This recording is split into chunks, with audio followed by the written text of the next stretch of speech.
My name is Phil Robertson. I'm the director of the Asia Human Rights and Labor Advocates and also a member of the board here at the FCCT. And we're going to have a short panel to just talk about some of the things that we're seeing from several experts. If, in fact, we see Donald Trump get up and speak, I think we'll probably pause the panel and listen to what he has to say. But in the meantime, I wanted to ask our panel of experts to say a few words about what they're seeing and what this may mean for not only America, but also the region and the world. So we have Francesca Regalado from Nikkei Asia. We have Paul Risley, American, who's a communication specialist, and we have John Hargrove, who's actually the gentleman responsible for these pretty amazing front pages that are up on the wall over here, part of his collection. So I wanted to turn it first to Paul to say a few words about what you're seeing and what's going to go. Then we'll ask Francesca to say some words. John will add something, and then I'll say a few words as well. And then we'll have time for question and answer for anybody who wants to get up and either ask a question or share a opinion. Paul, over to you. Okay, thank you very much, Phil. I think needless to say, the mood both here, and I'm just coming from a Democrats Abroad Thailand election watch party that was at the Roadhouse, and the mood is rather grim, right? It's not looking like the expectations of some sort of a Kamala victory will be panning out this evening in America, at the end of the evening. I'd like to take a moment to reflect a little bit on how we got here. And I would like to make this interactive, a little participation. Who can tell me what happened on June 21st, 2024? Takers? June 21st. Reach back 130 days. What? There was a Biden-Trump debate on June 21st. What happened on July 21st? That would be Biden pulled out. Okay, now, bonus question. Who was the first president in America to ever withdraw before running for a second election? You can't answer again. I need another one. Who was the last president? Johnson. Thank you. And why did Johnson not run? Vietnam War. Yes. And arguably a man from Southeast Asia, the Secretary General of the UN, U Thant, had gone to Johnson only a week before and had laid out a plan where the North Vietnamese would accept a ceasefire, a paused bombing for a ceasefire. And apparently this caused Johnson to recognize that he could not continue and run for re-election. Amazing facts, right? So who knows?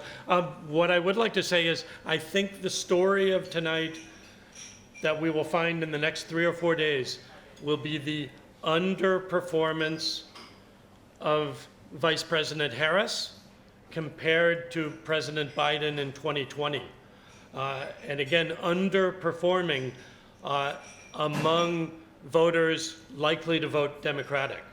So, and again, there was some discussion on one of the networks in urban Philadelphia, Pennsylvania. I think it was 25%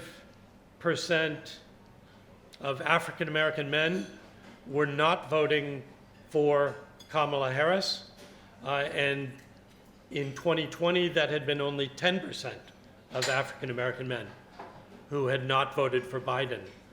So there is a substantial gap between the support that would have carried Harris to victory in many of these states. So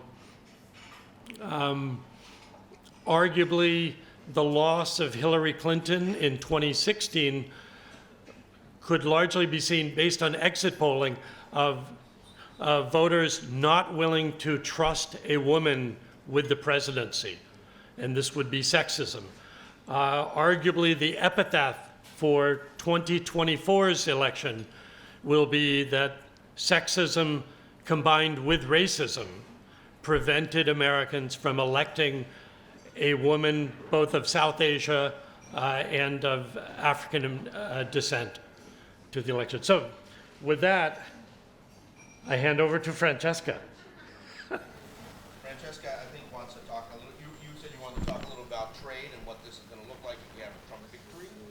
So, turn it over to you. Well, either way, so I am not an expert. I'm just a lowly business reporter. So why am I on this panel? Because I want to talk about what I've been discussing with contacts about how this will affect trade, particularly in Southeast Asia, which, for better or worse, has benefited from the reconfiguration of supply chains that started during the Trump administration.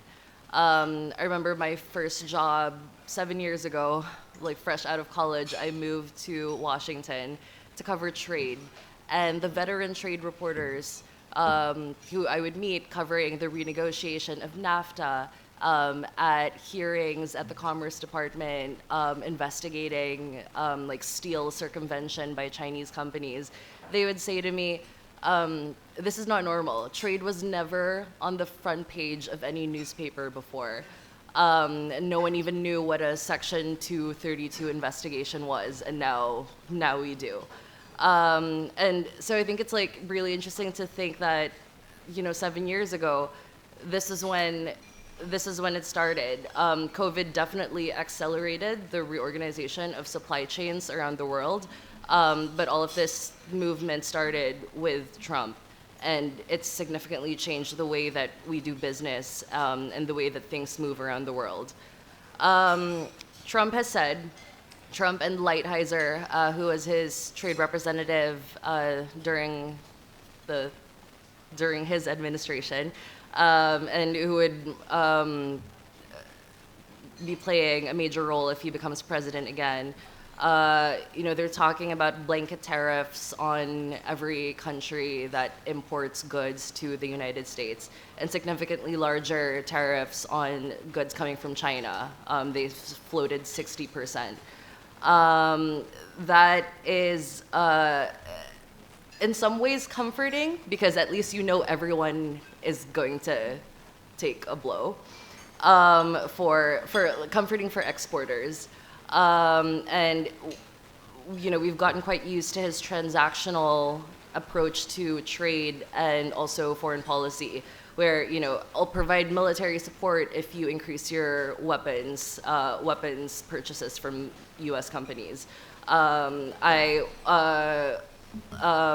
Favorable terms for your leaders or exporters if you increase the amount of goods that you import from the United States. What we can, if Harris ekes out a win, I guess we can expect that there's going to be more of the same of what we saw from Biden, which has been a very targeted manipulation of trade policy baked into industrial policy. And I'm talking about things like the Inflation Reduction Act and the CHIPS Act, where they're encouraging more semiconductors to be produced in the United States by making it more expensive for American tech companies to buy chips from China. At the same time, there's a commensurate level of funding for American companies that want to produce chips in the United States. And there are Thai companies like, for example, Thai Summit, which produces auto parts. It's currently expanding their manufacturing basis in the United States because they want to be able to continue providing supplies to their American customers. There is also more focus on, not more focus, but labor rights and the environment have factored more into trade discussions over the past 4 years. Regardless of who wins tonight or this week, there's good and bad for Southeast Asia. Countries like Vietnam and Indonesia and Thailand will continue to benefit from the shifting of supply chains, which will eventually slow down, but still factories coming up to build, like companies coming in to build factories here will continue to have returns in the future.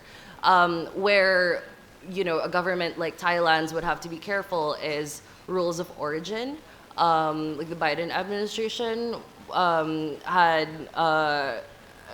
focused on this. Like, for example, with solar panels, a lot of solar panels that are used in the United States come from Southeast Asia, Cambodia, Vietnam, Thailand. And a lot of those, the solar panels were found to have been circumventing tariffs placed on Chinese solar panels.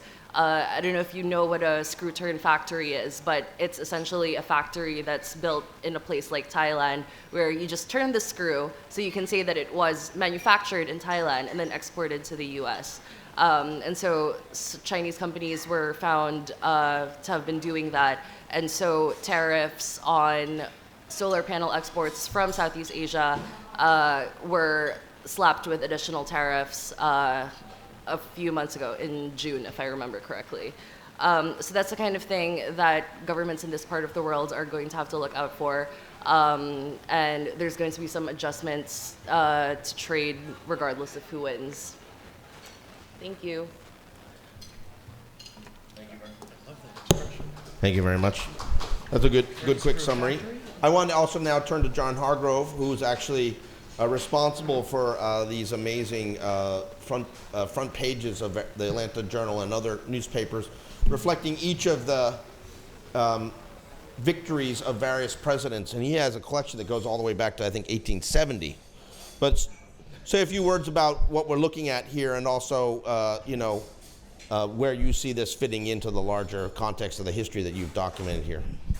Well, of course, to tell you originally how I had gotten all these copies, in the bicentennial year of 1976, the Atlanta Journal and Atlanta newspaper, the Atlanta Journal and Atlanta Constitution newspapers announced they had a deal.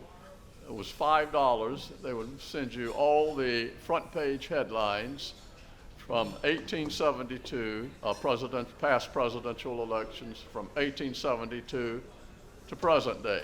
I thought, well, that was a really good deal for $5. They would even mail it to you. So for $5, I ordered it, and I eventually received it. I didn't know how wonderful this was be. It gives a history of the times and conditions, what were going on at that time, the viewpoint of the issues of that time.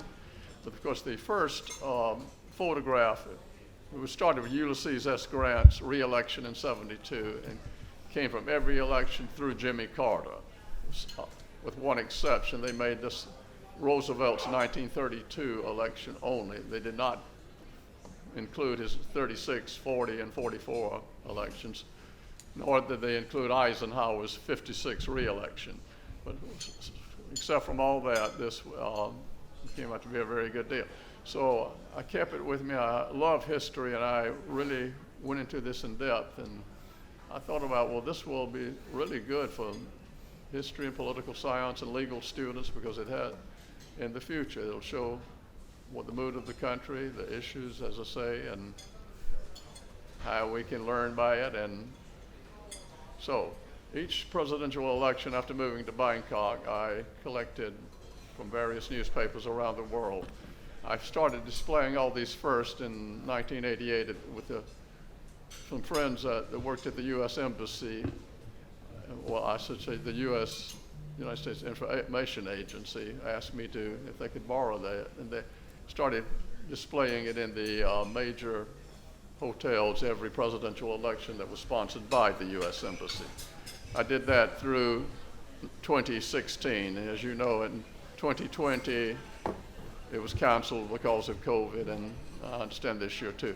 I find that I've taken the original copy that was sent to me, and also made a photocopy and laminated both as we started deteriorating the originals over the years. So, you're welcome. I hope you enjoy it. We've spent a lot of time to give you an idea of other news contents at that time and other key House and Senate races going on at that time, as well as just the election of the president and vice president per se. Thank you very much, John. I mean, what it shows is that actually you have a long history of democracy that has gone through various different ups and downs in the United States, which I think is probably instructive here, because if the electoral trends continue as we're seeing them, the world is going to be whipsawed by yet another 180-degree change in U.S. politics and U.S. leadership. I mean, going from Trump to Biden back to Trump. I think a lot of the world could be excused for feeling a little bit put out that, they expected to have some continuity of leadership, and we're not going to see that. Of course, it is not over, but I think if you look at the vote margins, particularly in the Pennsylvania, it was very clear all along that if Trump wins Georgia, North Carolina, and Pennsylvania, he's in. And right now, with up by 200,000 votes, with 92% of the vote in, it's hard to see how Kamala Harris is going to be able to turn this around. So I think Paul's point is correct, that actually one of the takeaways from this election will be the underperformance of Kamala Harris, despite all the momentum and discussions. But I think it's worthwhile considering what sort of policy changes we're probably going to see, and I just wanted to list those out before we get into a question and answer session here. First of all, I think that it's very clear that there's going to be very significant impacts on trade. That is the issue that Francesca brought up. Trump has called for 10% tariffs on all imports into the United States, and he's saying 60% tariffs on goods from China. I think that's going to end up sparking trade wars. You've essentially, a lot of countries are going to raise tariffs in response to that kind of unilateral tariff from the U.S. If China is not able to export to the U.S., will export elsewhere, and some of the Thai people and Thai organizations I've been speaking to have been raising concerns about, will all that excess product of various sorts from China then end up flooding Southeast Asia, exacerbating a crisis where countries like Thailand feel that imports are underpricing some of their own local goods. That's a big issue. The big issue also of migration, and the fact that we will probably see a significant roundups of undocumented migrant workers in the United States would be a big issue. It will also mean the end of any sort of global refugee program from the United States. People may not know, but the United States right now is the largest recipient of third country resettlement of refugees from all around the world. Right now they take over 60,000 people a year. That's from places like Ukraine, the Myanmar border, Rohingya in Malaysia, people in Africa and other spots. So it's going to be a significant number, and plus there's going to be also groups, for instance, like Haitians, who have temporary protected status in the United States, which means that they're there in an undocumented fashion, but they're not being deported because of an order from the federal government. I expect that will go away as well. So you're going to see a significant increase in chaos related to the migration and refugees. On human rights issues, I think it's very likely that Donald Trump has shown that he's not particularly interested in human rights. If we look at what he did here in Thailand in 2017, after he got into power, he quickly invited then Thai military dictator Prayut Chan-o-cha to the White House, after several years where the Thai military coup group had been seeking that kind of invitation and been rebuffed by Barack Obama. They immediately got it very quickly from Trump. So that's going to be an issue. I know a number of people here follow Burma, Myanmar, very closely. It's quite unlikely that we'll see much global initiative from a Trump State Department on Myanmar, which is unfortunate because it's quite clear that the local leadership in the region has not yet found a way to try to address that crisis. Of course, there'll be other issues related to global environment, global warming. I think that will be a big issue. Trump has said very clearly he's going to pull out of the Paris Agreement on the first day that he's back in the White House. So we expect that may also, again, contribute to the kind of whipsaw effect that the globe is going to face if Donald Trump becomes president. And then other issues, Middle East conflict, Ukraine, NATO, relations with Europe, all these things I think are going to be increasingly up for grabs. So, I think what we've seen now as a result of this election is a return to that, 180-degree changes in U.S. policy, which, pre-2016 was not the case. And I think that now, it's uncharted territory. And it's going to be, what do you say to a person who's a convicted felon who also ascends to be the highest office holder in the land? And what's going to happen next? So, with that, I think, I don't know if anybody wants to add anything to that sort of quick summary, but we'd welcome any comments or questions, to the panel about what's happening next. The floor's open. There's a mic in the back.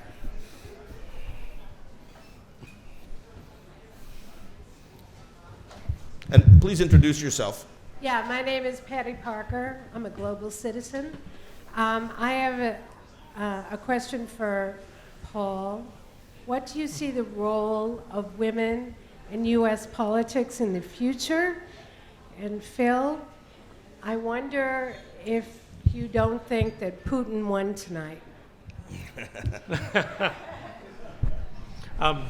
I think for your first question, you're right on target there.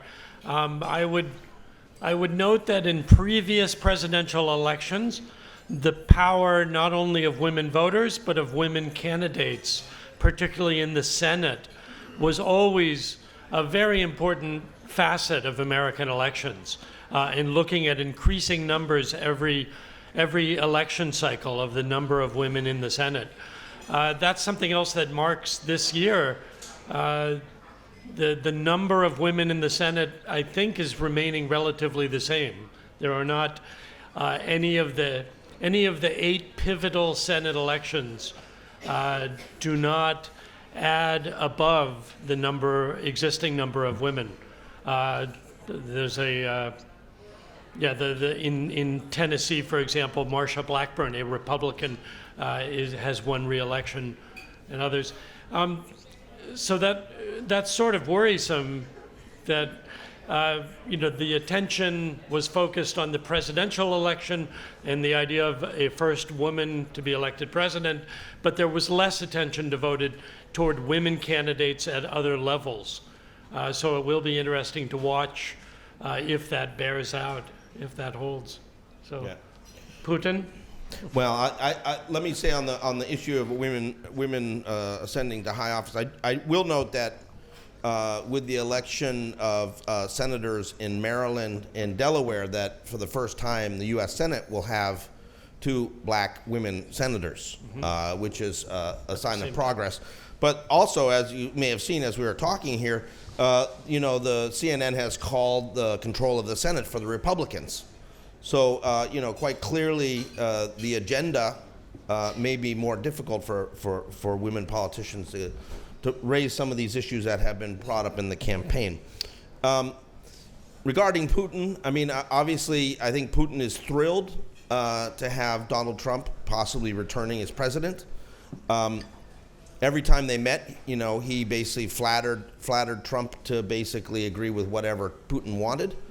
I would expect, now that as we're getting news that North Korean troops have been introduced into Ukraine, that we will see a rededicated effort by the Russians to try to change the situation on the ground in Ukraine and try to seize more of the territory there, in the hope that they may be at some point some sort of peace agreement where Russia gets to keep what they've already seized.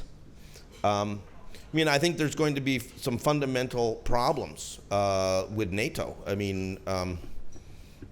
NATO, which has now added 2 members in terms of Finland and Sweden, and many were arguing is stronger than it has ever been before, is now looking at a situation where the guy who said if you don't pay more money to the alliance, then he wouldn't mind if Russia goes after you. Again, it's that unstable leadership. I think that is going to be something that really causes some concerns for the Europeans. And let's be very clear. I mean, we all saw the very, very sort of rapid degeneration of Joseph Biden, particularly in the last year or so. Donald Trump's 78.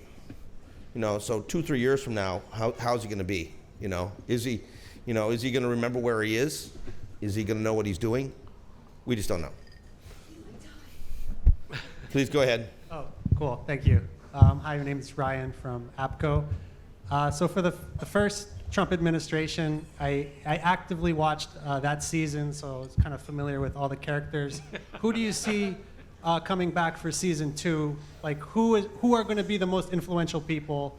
We know Lighthizer is probably coming back. I heard Tom Cotton might be defense secretary for some reason. Who do you see as the influential people in season 2? Well, I mean, I will say that many people have been looking at the former Trump ambassador to Germany, Richard Grenell, who has been his national security sort of liaison for the campaign as a possible Secretary of State. Stephen Miller back in the White House. Steve Miller will definitely be back, that's for sure. And who will be the trade rep? It'll be Lighthizer? No, probably not. I mean, I think that what I would say is that there's a big difference. In 2016, Donald Trump didn't expect to win, and in fact, no one expected him to win. Exactly. He did I not think he expect was to win. he was caught by surprise He was himself. surprised. And then after he won, he spent a couple weeks doing a victory lap, and then decided, oh yeah, we have to have a transition, and the transition team was like very last minute, very very slow to get going. Didn't actively coordinate very much with the Obama outgoing group. Yep. And so, I mean, it was a broken play right from the beginning, and then he relied on a lot of senior military and other people who I think he's not going to rely on this time because he wants to have loyalty. And stepping into this will be Project 2025, which not only has a set of policies, but has also been collecting resumes and vetting them for potential appointees. So, I mean, Project 2025 is not just the policy document that you've heard about, but it's a whole sort of conservative support for the transition.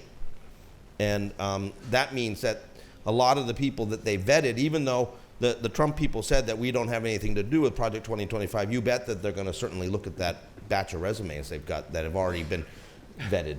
So I think it's pretty clear that there's going to be a different group of people who will be more focused on loyalty and less focused on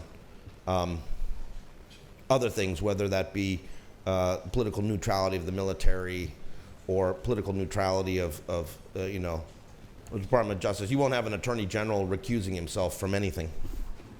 Wait, Phil, I have a question. Rex Tillerson and Mike Pompeo, even Pompeo, were a bit of a restraining influence. Would we not see that with Grenell if he were Secretary of State? Grenell, no, man, I think Grenell has shown himself to be very, very loyal and prepared to do whatever he's asked to do. So I think he is seen much more in the loyalist camp. Whereas, Rex Tillerson had never been in a government position before. He had been the head of a major oil company for his entire career. And, he got the job after like a couple of interviews with Trump because Trump liked what his resume looked like. Trump said this guy looks like something out of Central Casting. He looks great. He'll be perfect. And it didn't work out that way. I think that the people around Trump are going to be very clear that they are not. They're going to try to basically get the loyalists in.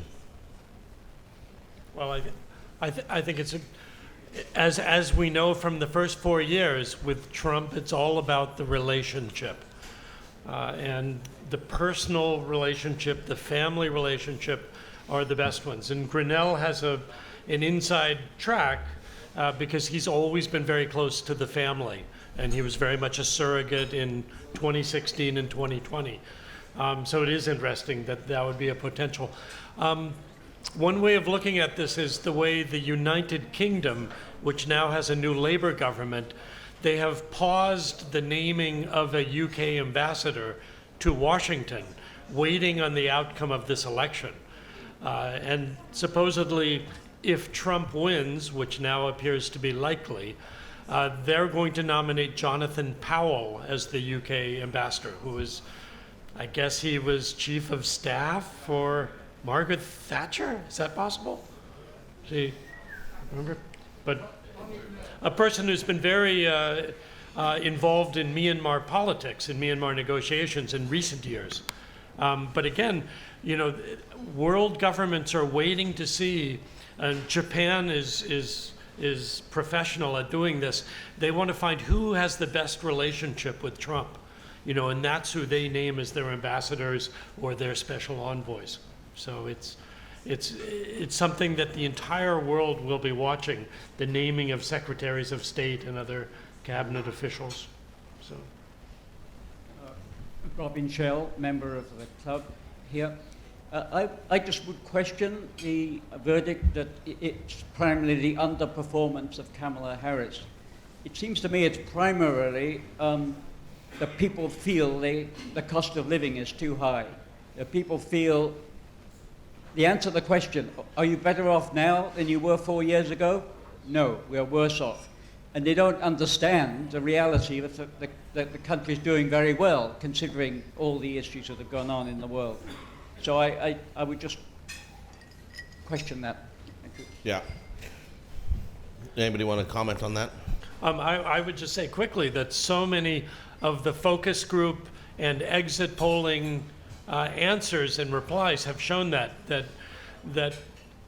effectively voters were parroting what was the Trump messaging, that the economy, inflation, and immigration on an open, out-of-control border are the three, you know, main problems. And this is not something that you can really find in fact, you know, that you know, these are not actual situations on the ground if you're a voter, but that's what people are seeing. You're absolutely correct about that. So, John? I think regardless of how it plays out, I think the Democratic Party needs to think about how they can defeat the message how they can defeat the fact that economics is a dismal science and the effects of policy are always going to be conveniently 4 years delayed. You know, Trump was enjoying Obama's economy, and Biden is managing the economy that Trump left behind. The CHIPS Act, which was a massive infusion of federal investment into science and technology, that was passed 2 years ago, and the biggest, the first big tranche of funding just went out in the past quarter. So that's how slowly economic policy plays out.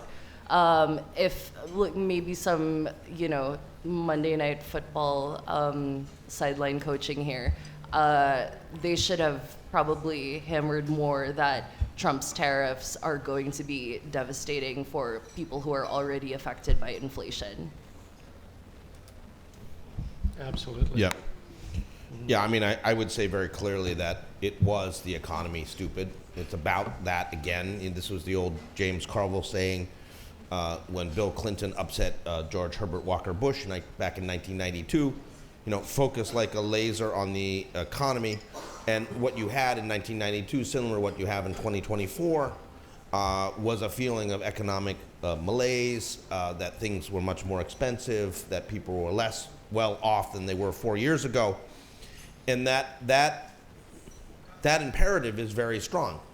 You know, I mean, people accepted the premise, apparently, that, you know, Trump's economy, which, you know, Barack Obama, in fact, said was his economy, was better under Trump, and therefore, you know, it made sense to go back to Trump again.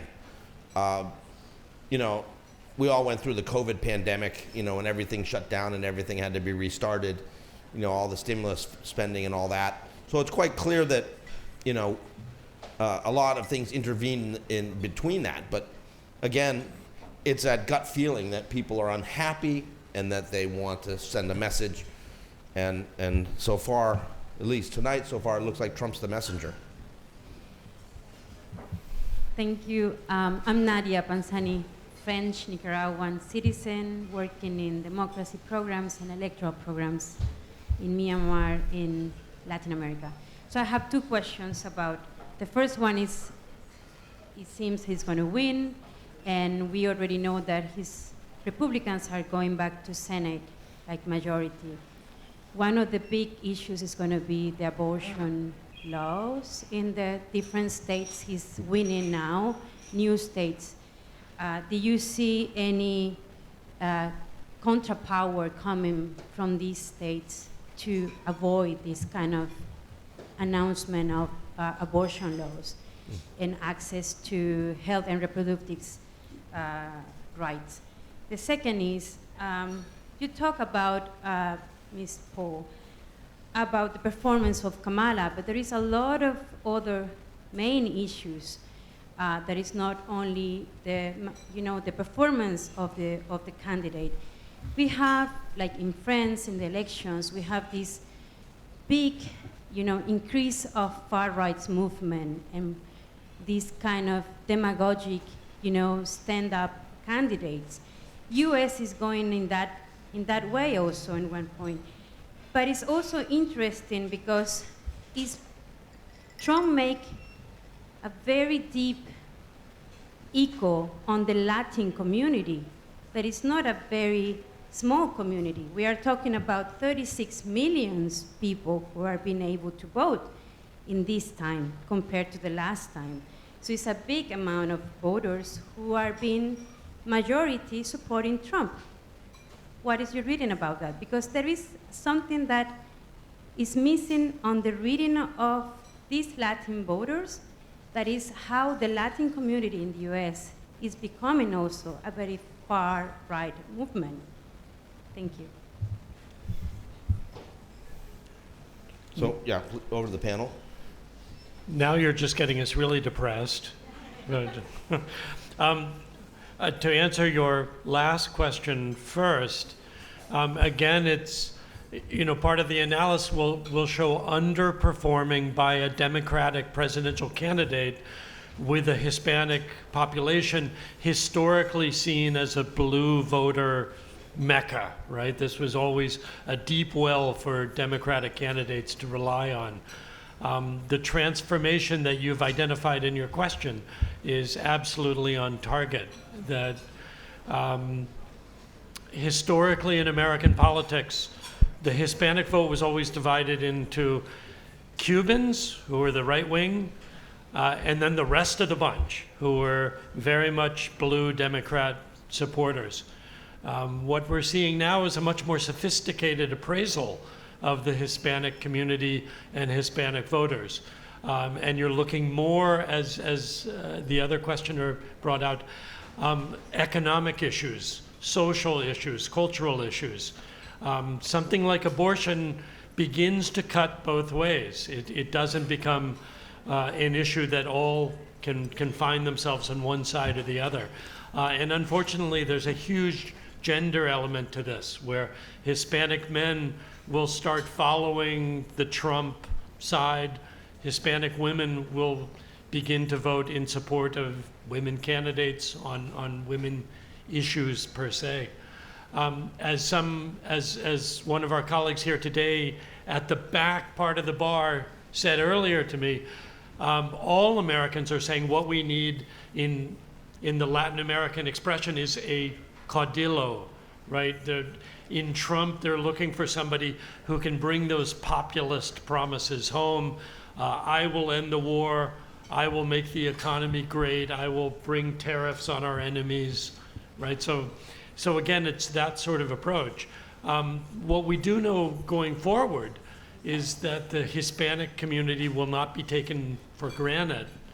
And instead, there ideally will be a much more sophisticated approach toward winning votes on the Hispanic side, both in Spanish and in English. Ideally from both parties, but 1 week ago at a Madison Square Garden event, the Trump campaign very nearly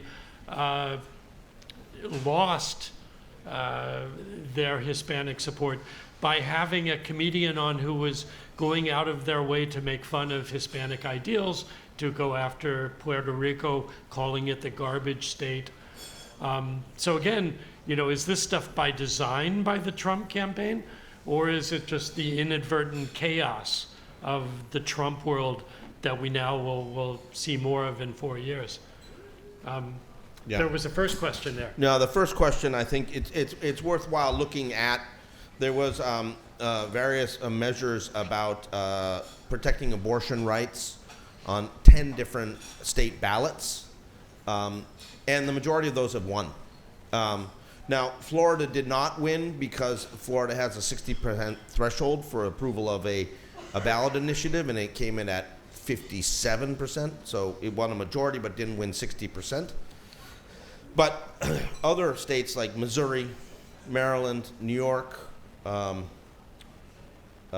believe Arizona, will all incorporate abortion right protections into state constitutions. So on the issue of abortion rights, it's very clear that many of the states, including some that have been traditionally very anti-abortion compared to looking at the leadership of the state, that the voters are in fact still continuing the trend that they want to have the rights of women to choose be protected.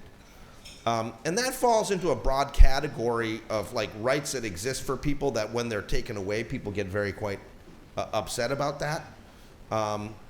And again, Trump has said that he wants to leave it with the states. We'll see if he's going to do that or not.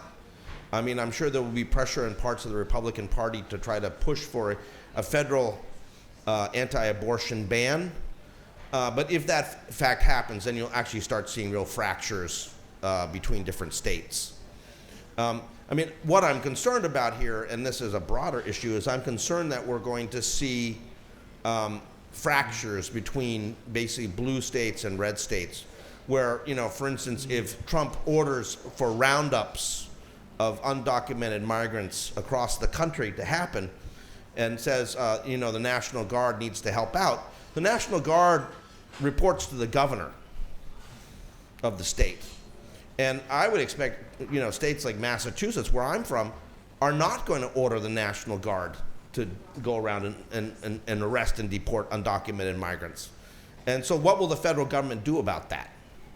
Will it agree to let blue states go their own way and do what they want? Or will they in fact try to impose some sort of controls?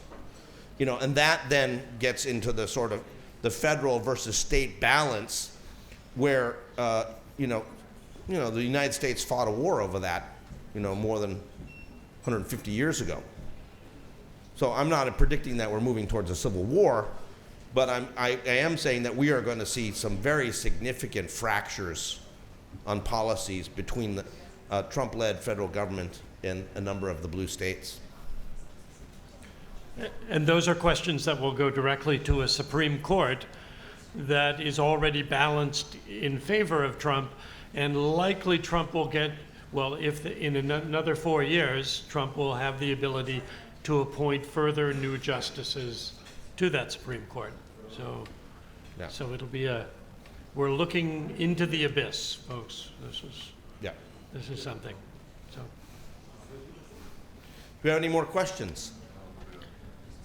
So I've been noticing on the monitors it says Trump expected to speak shortly, but it may still be saying that an hour from now, Right. 2 hours from now, tomorrow morning. So. Right. Yes, please, go to the microphone, please.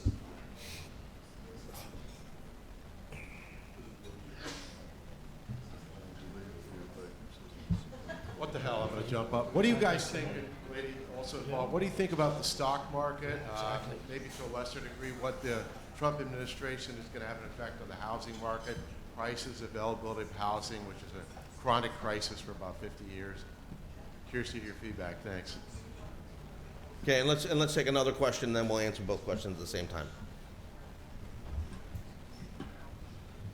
My name is Case Kerr. I'm retired here in Bangkok. This question may sound frivolous, but I think it deserves some real thought. Which comes first, Civil War or World War? Civil War or World War? All right. Let's stick with housing prices first, Francesca. I want that apartment. Well, so the stock market has been behaving really strangely over the past week because, like, in the past week when we suddenly got, some polls or like some signs that it might be favorable to Kamala Harris, the stock market like took a dip. Or the conventional wisdom is that it's going to perform better if Trump is projected to win. Well, the market isn't open in the U.S. right now, but Asian stocks are up today. Yeah, the housing market, I'm not sure I can speak to that, but because you were talking about immigrants, Phil, I was just thinking about what it would mean for like food security and food prices in the U.S. if you can't have immigrants picking the fruit and vegetables or working in cow farms in Big Minnesota. issue. Yeah. I mean, from what I've heard is that the U.S. dollar is projected to strengthen significantly as a result of this. I know that also a number of people who are involved in the world of crypto are pretty excited because they're hoping that Trump is going to rewrite the rules on crypto from the U.S. side. So that will be interesting to see how that plays out. I think that there are some big issues that are not going to be resolved, and those are issues like the building housing. Because, Donald Trump had the opportunity to pass infrastructure bills back when, after he was elected. He didn't do so. It was finally Biden who passed the major infrastructure bill. And frankly, because that money is already obligated, they're going to continue with it. But, there is some questions about whether Trump is going to try to undo some of the things that Biden did or try to rescind some of that spending authority. It's very possible. The bigger issue is that, Trump's budget proposals are not going to add up. If he wants to give a big tax cut and says that he's going to pay for that with the proceeds from the tariffs, well, it's not really going to work out. And also another thing that's interesting is that they're projecting that if people are going to be deporting undocumented migrants, it's going to require the hiring of thousands and thousands of officers to deport what are at least 11 million undocumented migrants. And a lot of those people are, in fact, working in agriculture or working in construction, working in jobs that many Americans don't want or won't work in. So, it's going to be a big issue. The other issue is also going to be like if you, for instance, start restricting having people come in on some of the work visas, or if you have a more hostile situation where people who are migrants feel that they might be targeted, you're going to have less people willing to go for those kind of temporary jobs. So, I think there's a lot of things that haven't really been sorted out in the plans that the Trump people talked about. But, it's going to be a big issue. And in terms of Civil War or World War, I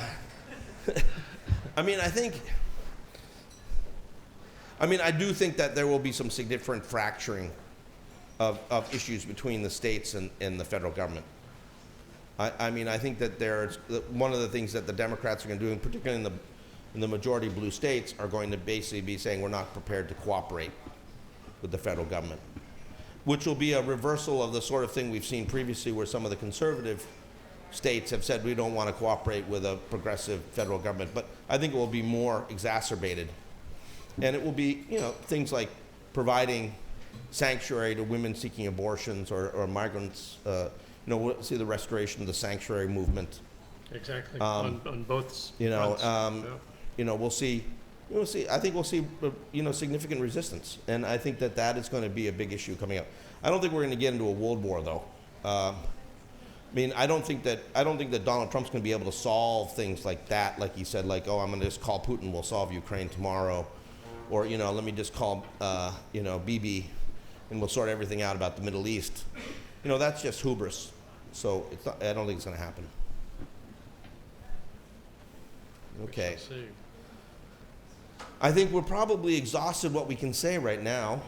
And after watching some of these results, I'm exhausted. It looks like Trump is coming to the stage. So I'm going to thank you all for coming and listening to our panel. I want to thank the panelists also for dedicating a bit of time to think about what to say, especially on the fly.